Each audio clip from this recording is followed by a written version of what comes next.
Well, this show was certainly something, wasn't it? When it was good, god fucking damn, it was so fucking good. Great pro wrestling moments enhanced by white/nuclear hot crowd reactions. They were frothing. They were practically just rabid. They were ready to just tear through walls to see so many of these moments play out. And unfortunately, that led to some bullshit and some questionable conclusions. But there were some peaks, and despite the fact that this show was very, very lengthy, very, very lengthy, it did do one thing right. It ended with a way to hook people for the incoming TV and to see what plays out by Full Gear, because Maxwell Jacob Friedman, MJF, he's better than you, and you know it, the savior of AEW, he is back. There we go. I'm John Renton with my review of AEW All Out 2022, third straight show from Chicago, Illinois. Maybe cool down to Chicago shows for the foreseeable future. I know it's a spiritual second home of AEW, and they always draw great crowds. There are other places they could tour, other fan bases that are absolutely ready to sink their teeth into the good stuff that AEW offers. 15 matches and 5 hours of fucking wrestling. There's a lot to cover. Let me know your thoughts in the comments, please. Let's just get into it. So, Shivani and Excalibur on commentary. I don't know who RJ City is. Nothing against him. Whatever. He was interviewing Sammy and Ty. More on them here in a bit. And Ruby and Ortiz run over Sammy. He is bound, determined to take bumps off of golf carts. Please like me. Please like me. Even though I'm a fucking douchebag, please like me, he says. So, Ruby then hits Ty with a trash can. I couldn't tell the difference. That poor trash can having to touch Ty. God damn it. It must be feeling the need to get tested now. So, Sammy and Ty versus Ruby and Ortiz for the AAA Mixed Tag Team Championships. Okay, first off, this is the third match we've seen between them in, 4 weeks? There are fuck you Sammy chants, partly because they're mostly Eddie Kingston fans, and also because the guy has been an unlikable douchebag for a while. But Ortiz with Aja Kong makeup, that was actually really cool. And this was a mess. The reason it was a mess is, well, in part, Ty really wasn't dressed to fucking compete. Sammy was in fucking pants, not really looking like he wanted to be there. And that was evident by, at one point, there was a double team and he just drops Ruby right on her fucking neck. Let me just say right now that there are spots and accidents that happen. This is pro wrestling, it's not ballet, as JR has said and other people have said. But that's unfucking forgivable. That is something right there where it's like, just admit you don't care about your fucking opponents, Sammy, you goddamn fucking idiot. You drop Ruby on her goddamn neck.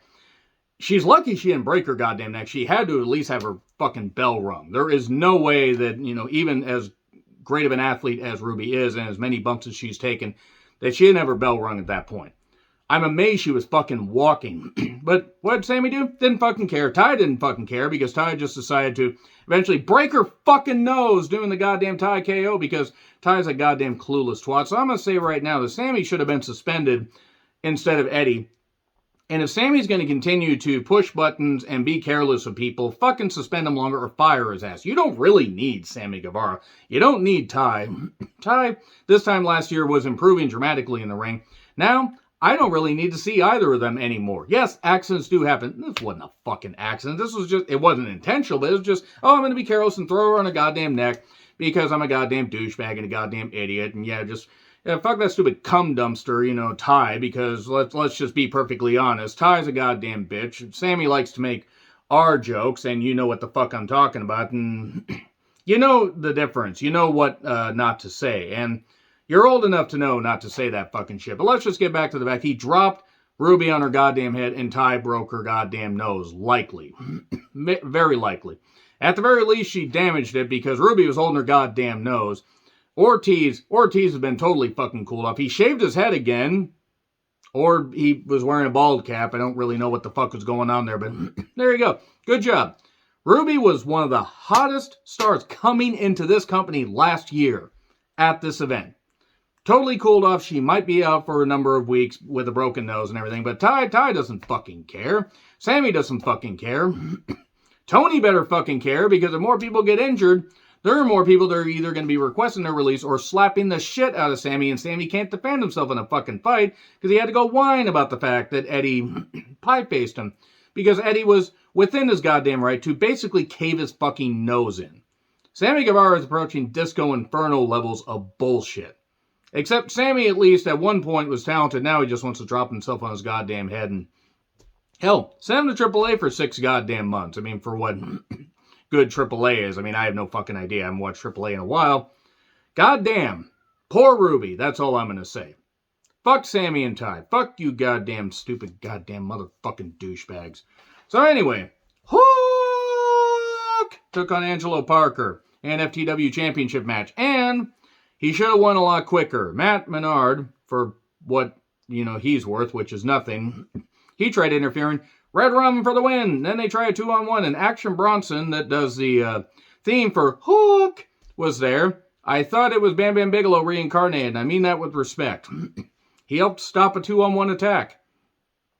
You know what? Fuck it. Why not have him in the goddamn thing? I mean, he already looks like he wants to be there more than some of the celebrities they involved. Of course, we're stretching celebrity. But whatever. He seemed like he wanted to be there.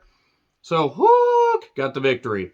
We get a card rundown. Taz joins commentary. Kip in a box versus Pac for the All-Atlantic Championship. I have nothing against Kip as a person, but this is something that they invested time in. Him being in a box and traveling around, being paid to do all this. They can't book the women properly for a lot of these TVs or a lot of these pay-per-views, or the ones they do book. They either give them no time or no goddamn interesting storylines, or they put Ty the goddamn, dumpster that she is out there. And they have Sammy drop Ruby on her fucking head. They do all that shit. But here they have Kip in a box. Taking on Pac. Pac, who means nothing. And he's a great looking athlete. This is something they spent time on. Tony Khan's priorities are all over the place. It depends on how far he sticks his nose into the goddamn pile and snorks. So anyway, he was yelling at the box at one point. I mean, Kip. Khan might have been. I have no fucking idea what he gets his shipments in. And Pac ends up getting the Black Arrow 1, 2, 3. He was yelling at the box, by the way, Kip was. Tell me what to do. He was yelling at the box. There's a joke in there. Shivani's talking to Pac, and Orange Cassidy shows up. And Pac calls him a joke and leaves. I'm not saying Orange Cassidy doesn't have fans. He does. And it's not that he can't work, but the gimmick's a joke, and Pac wasn't wrong. So... Ishii comes out, gets a good reaction. Kingston gets a big pop. Tomohiro Ishii and Eddie Kingston chop the hell out of each other. Pop, pop, pop, pop, pop, pop, pop, pop, pop, pop. Dropped each other on each other's heads repeatedly. This wasn't exactly my favorite match to watch. It was kind of cringy. Hashtag cringe, I believe as the kids say. God, I sound so white saying that. But it wasn't dull. Uncomfortable, but it wasn't dull. So eventually we get the spinning back fist times 2. And then a Northern Lights bomb, 1, 2, 3. And Tomohiro Ishii, easy for me to say, does the job. And Eddie Kingston gets the victory. He avenges his loss at whatever New Japan show that was. Was it Capital Collision? It was one of the ones. I think it was that one. Anyway, that's it for the pre-show. By the way, fuck Sammy and Ty. Excalibur, Shivani, and Taz start off the show. JR joins a little bit later. Claudio versus Wheeler Yuta versus Phoenix versus Penta versus Andrade El Olio, Roosh, Dante, and the Joker. Who's the Joker? Apparently, well, we'll find out here in a little bit. I mean, everybody knows who the Joker was. You just want to hear my thoughts. So, 2 men start out. It's a casino ladder match, by the way. Great, because AEW hasn't done the ladder match stuff to death well before this. I really need to go back and actually figure out how many ladder matches they've done on pay-per-view. It is insane. I know they don't do that many pay-per-views, but fucking hell. So, Phoenix and Yuta start off. Look, this match basically was just people getting in the goddamn ring. I'm not even going to go over a lot of the stuff. It was cool to see Claudio lift up Andrade El Olio on a goddamn weird ladder setup here. And then Yuta got taken out by a sunset flip bomb. I hope he's alright. But then, suddenly, hooded people attack. What the hell's going on here? Hooded people attack after everybody else gets in there. And suddenly, Stokely is up there and grabs the chip. The giant poker chip thing that you're supposed to get. Poker chip. And then he's holding it. William Ass Morrissey, Ethan Page, and the Guns are there. And I think Lee Moriarty. And then suddenly, we hear Sympathy for the Devil play. Right there tipped exactly who the Joker was. The Joker was dressed like Road Warrior Animal was right before he debuted at or it came back at WCW Sin 2001. If you get that reference, that means you were watching WCW at the end, and I'm sorry. But pleased to meet you. Let me introduce myself. Woo woo. So Stokely hands him the chip, and then he was going to take the mask off, and he does this. It made sense because he referred to Punk's promo when they were having their feud, his ROH promo, the devil and all that stuff. It made sense. And the music tipped it off. And it was also great, just the fact that they used that. It's a great song, too. So, now we get to the next match. That was more of a storyline match, but you know what? It had a payoff at the end. I will give them that much credit. Up next is the Elite, the Bucks, and Kenny Omega with Brandon Cutler, Nakazawa, and oh boy, Don Callis is on commentary. So we get all the douchebaggery in one goddamn match, not named Sammy and Ty. Fuck Sammy and Ty, by the way. Taking on Hangman and Dark Order members Silver and Reynolds. Trios title finals match. I want you guys to guess how I felt about this. Like, I gave it a chance.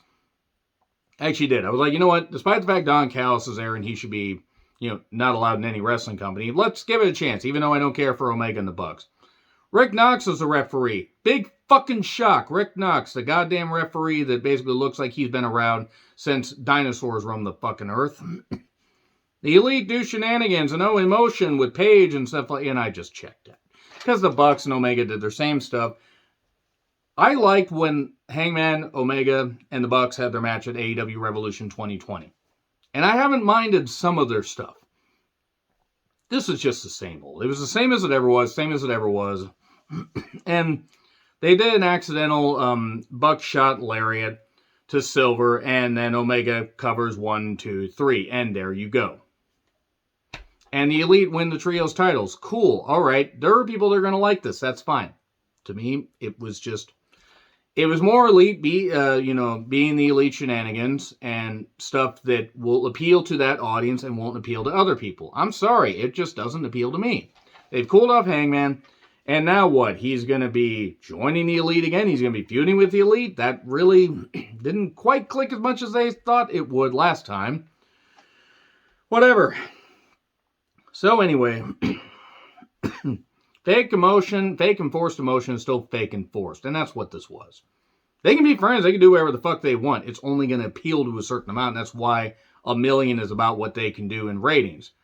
And I just hope that maybe more people will stick around for the good stuff and not the Elite stuff. So, let's pick up some time. Jade came out dressed as She-Hulk and took on Athena in a match. Whoo! Goodness fucking me. Athena is not a magician. This is for the TBS Championship. Jade looks great. That's where it ends. Once the bell rings, that's it. Apparently, Bryan Danielson is training her. Now, I'm not saying this is all on Jade, but they're giving her this push. And they're giving her this TV time. She's 37-0 and whatever. And people are like, oh, it's like Goldberg's streak. Yeah, the difference is Goldberg's streak drew money. Drew money and actually was worth something. Jade had jaded, but it was not very good. It was not good at all. There were miscues. There were botches. The baddies almost missed breaking up a 3 count. Layla Gray looks great, but just whatever. Jade looks like a star. She just can't do anything in the ring. So, earlier today, Punk was walking his dog, and Ace Steel was also there. And then, Sanjay had a mock-up version of Dax's, that Dax shirt to his daughter, fight like an 8-year-old girl, but instead of girl, it was brat. Oh boy, Giant Silva Jr. is here. Let's pick up some time talking about this match. Wardlow and FTR get big pops. Dax's daughter was also there. That was good stuff. Because that's on one occasion. Not like others being included on this show constantly. Whatever. Let's just move on. Let's move on to something positive. Wardlow and FTR got huge reactions. Motor City Machine Guns, even though they're from Detroit, they got some pops. Lethal was also there. Giant Silva Jr. is fucking useless. Sanjay can be a good talker, but this really didn't work. It was decent. It felt like it was off at times. It did end properly. We got Wardlow pounding and fisting 3 men at once, which I'm sure appealed to many fangirls and statistically some fanboys.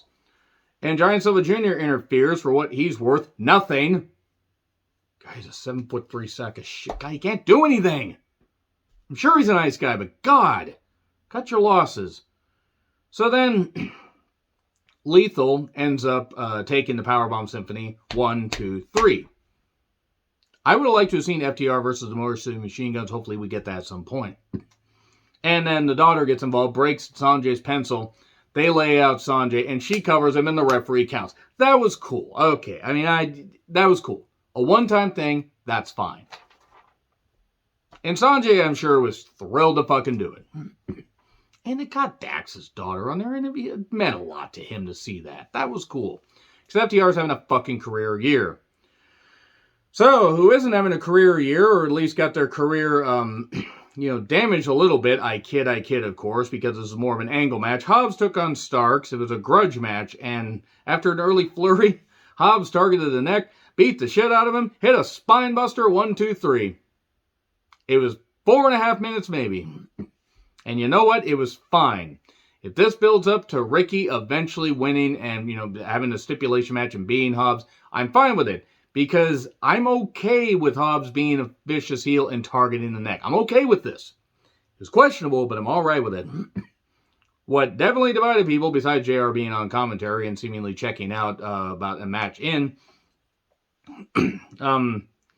So let's see. We got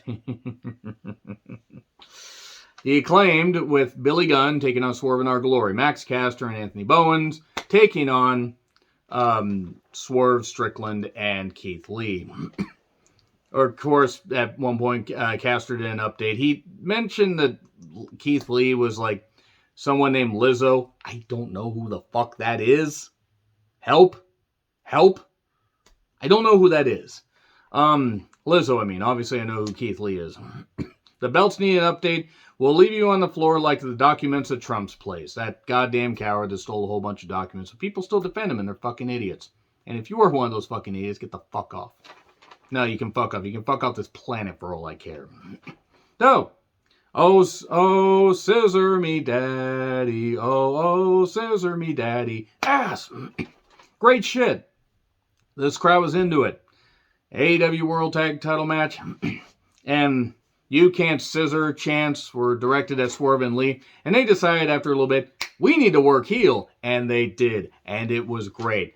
I will say, I understand why people are not happy with the conclusion. I'm not saying I'm totally happy with it, but I understand it if they keep up the momentum. This was fucking terrific. To me, outside of maybe the main event, this is the match of the night. And I'll tell you why it was the match of the night. Because they took people on a fucking roller coaster. Whose ass? Daddy's ass. Who's that? This crowd made it. They were fucking just up for it.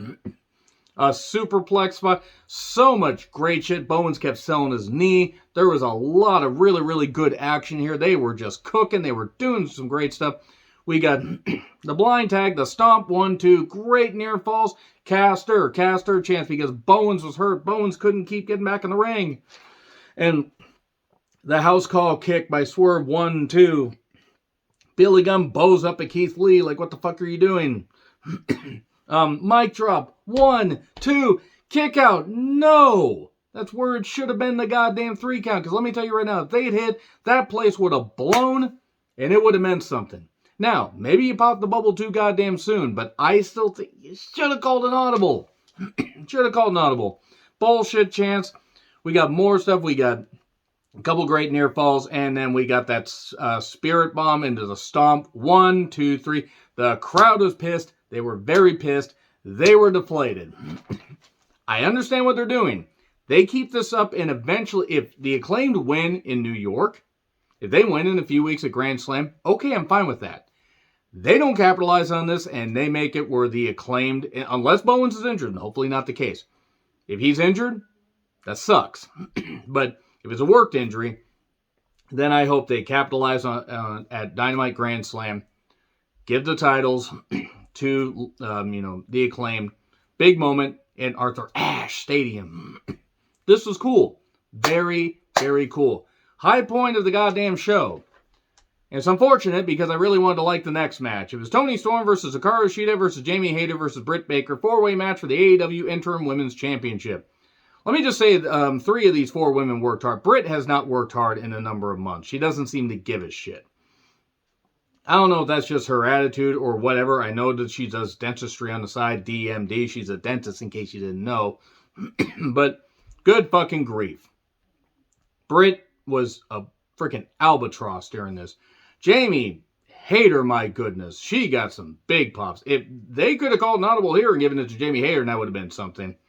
But decent enough, Tony, with, some quick offense. Sheeta eventually got dropped on the stage and then taken to the back and then came back with 2 kendo sticks and like da and beat the shit out of everybody. And then that sort of ended like the momentum because then the match just fell completely fucking apart.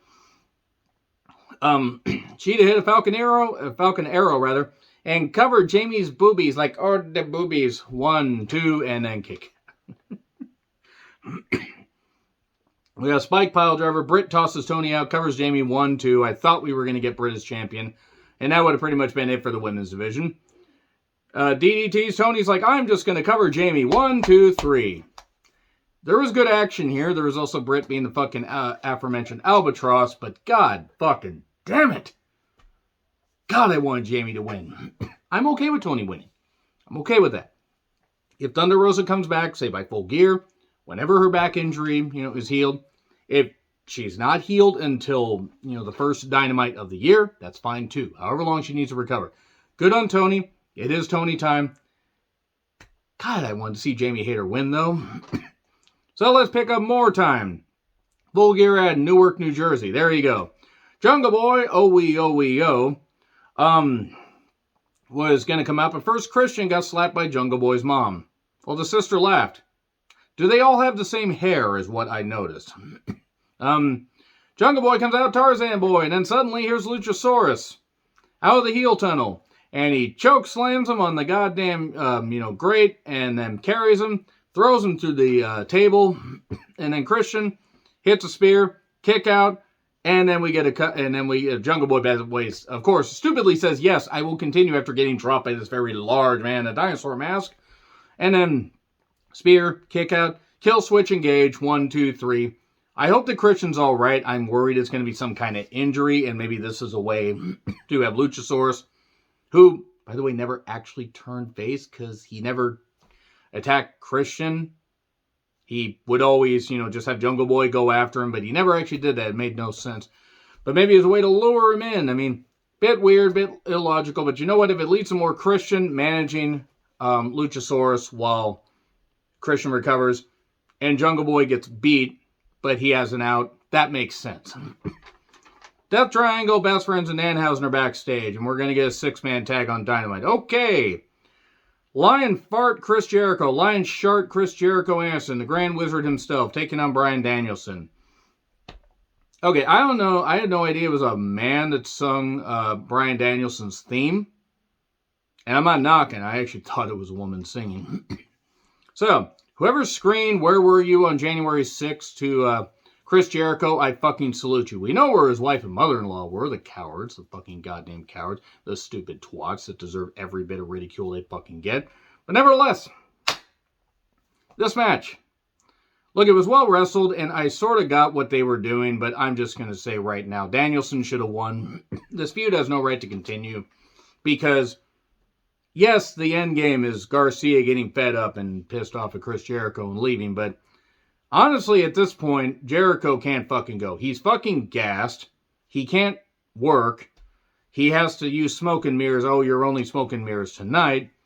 And eventually, while Danielson says, I'm going to kick his fucking head in, he does some stuff. And Jericho hits a tombstone. And if Jericho wrestles much longer, he's going to be right under a tombstone. God, that would be such a shame.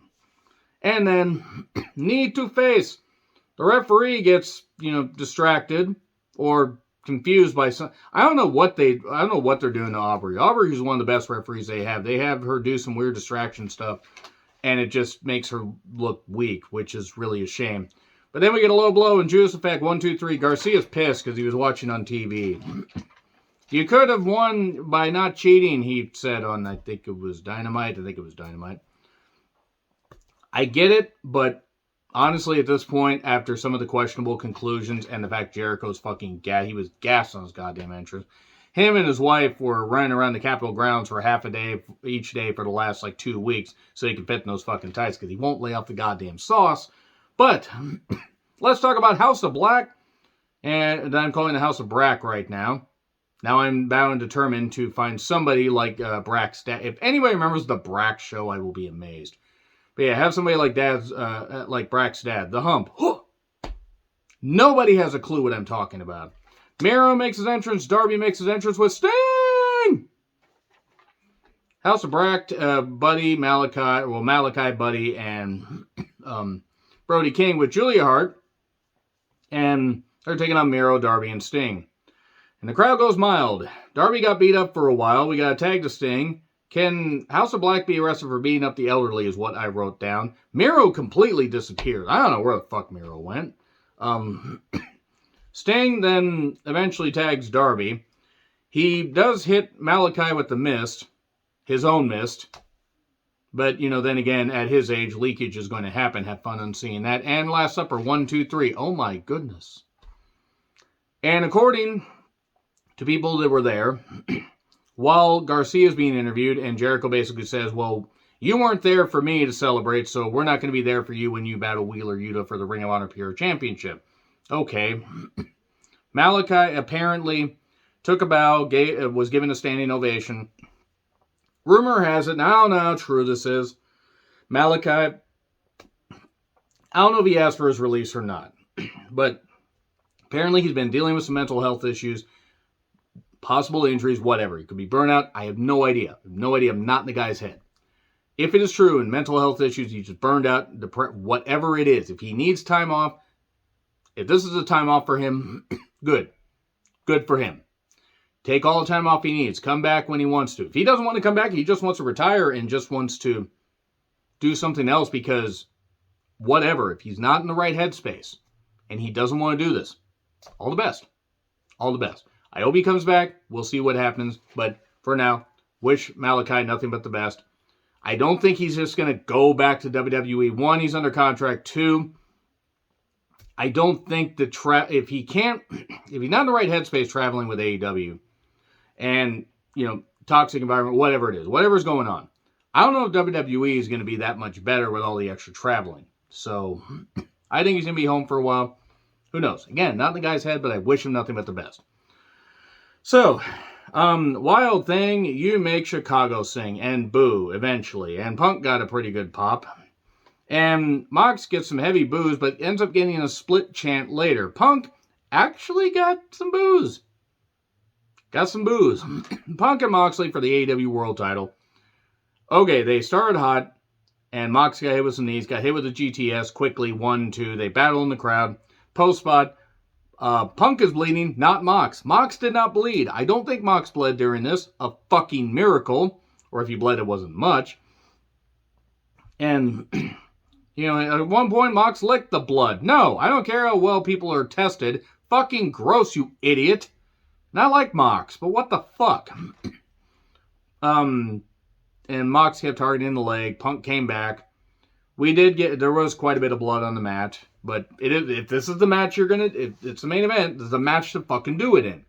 And Punk was doing his best, gushing quite a bit, and doing his best to fight back. We got GTS, that got blocked. Death Rider, 1, 2. The choke, we got more Dean targeting. GTS, and he falls right on Punk. And then Punk eventually gets the third GTS, 1, 2, 3.